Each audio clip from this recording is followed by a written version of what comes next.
मुलं स्कूलमध्ये जोपर्यंत जात नाही तोपर्यंत रिलॅक्स व्हायला मिळत नाही. नमस्कार सर्वांना. मुलांना सोडली बस स्टॉपवर आणि मग आली मी घरी. छान चहा ठेवली आणि रिलॅक्स होऊन चहा घेतली. आता चहा तर झालं, घरचे कामं आवरून मी गेली माझ्या शॉपमध्ये. आता शॉपमधून मुलांची झाली वेळ म्हणून बस स्टॉपवर गेली आणि मुलांना घरी घेऊन आली. आणि येते वेळी मुलांना तेच म्हटलं, आज तुमच्यासाठी डाळ भात नाही बेटा, तर आज मी तुम्हाला शेवयाची छान खीर करून देते, कारण मुलांना हेही आवडते. म्हटलं चला, डेली तर पोळी भाजी आणि दुपारला डाळ भात होतेच, तर आज उत्कर्षसोबत आम्ही इकडे लागलो शेवयाची खीर बनवायला आणि छान असं शेवयाची खीर मुलांना बनवून दिली. इकडे सर्विल वाटच बघत राहते आद्याची, की आद्या दिदी कधी स्कूलमध्ये येते आणि माझ्यासोबत खेळतो.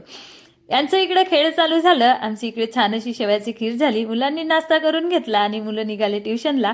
मी माझी तयारी करून घरचं आवरून मी निघाली, कारण आज होती माझ्या गटाची मीटिंग. आता मीटिंग कंप्लीट झाली, तिकडून गेली मार्केटला. मार्केटमधून मार्केट घेऊन आली आणि मग लागली मी सायंकाळच्या माझ्या स्वयंपाकाला. आज या कांद्यानी मला भरपूरच रडवून दिलं. बाय सर्वांना, भेटू आपण आपल्या नेक्स्ट ब्लॉगमध्ये.